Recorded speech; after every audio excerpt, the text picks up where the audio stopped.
प्यारे भैयाओं, आज कक्षा 11 की कंप्यूटर क्लास में आपका स्वागत है।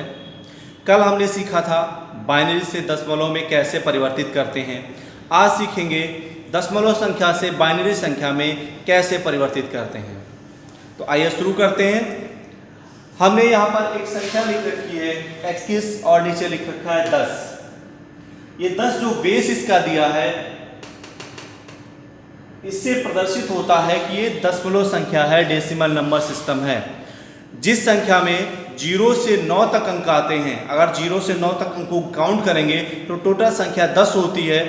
तो उन 10 अंकों को जब हम बेस में लिखते हैं तो वो संख्या दशमलव नंबर सिस्टम कहलाती है, यानी डेसिमल नंबर सिस्टम कहलाती है। अर्थात ऐसे कह सकते हैं जिस संख्या में 0 से 9 तक संख्याओं का प्रयोग किया जाता है वो दशमलव संख्या प्रणाली कहलाती है या डेसिमल नंबर सिस्टम कहलाती है। और चूंकि सारी संख्याओं की जितनी संख्या इसमें यूज होती हैं उनकी कुल संख्या 10 होती है, इसलिए इसका आधार भी 10 होता है। साथ ही साथ इसमें 10 के घातांक में ही काम किया जाता है। लेकिन अगर दशमलव नंबर सिस्टम को बाइनरी नंबर सिस्टम में परिवर्तित करना है तो इसके लिए बाइनरी नंबर सिस्टम का आधार अर्थात 2 का प्रयोग किया जाता है। और एक बात यहाँ पर हमेशा ध्यान रखेंगे कि जब किसी भी संख्या को बाइनरी नंबर सिस्टम में परिवर्तित कर रहे होंगे तो हमेशा भाग पद्धति का प्रयोग करते हैं और बाइनरी नंबर सिस्टम से उसको भाग करते हैं। तो आइए देखते हैं, ये संख्या 21 है तो इसको भाग करते हैं। सबसे पहले एक इस तरह से कॉलम खींच सकते हैं। 21 हो गया, यहां पर शेष हो गया और यहां पर जिस संख्या से हम भाग करने वाले हैं, चूंकि ये बाइनरी नंबर सिस्टम में परिवर्तित करना है तो इसलिए हम इसे 2 से भाग करेंगे।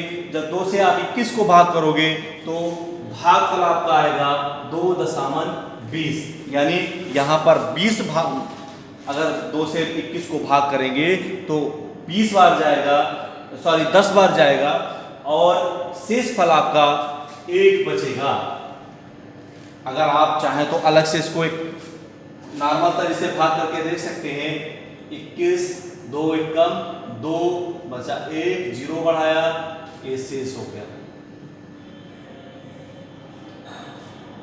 अब आपका यहाँ पर जो भागफल बचा है वो 10 बचा है और शेषफल 1 बचा है। अब इस 10 भागफल को हम फिर से भाग करेंगे। 2 से अगर आप 10 को भाग करोगे तो ये 5 बार में जाता है, 2 पंचे 10। भागफल यहाँ पे लिख लेते हैं और शेषफल जो बचता है वो यहाँ लिखा जाता है। चूंकि ये संख्या पूरी कट रही है तो इसलिए इस संख्या में कोई भी शेषफल नहीं बच रहा है तो उसके लिए हम यहाँ पर 0 लिख देते हैं।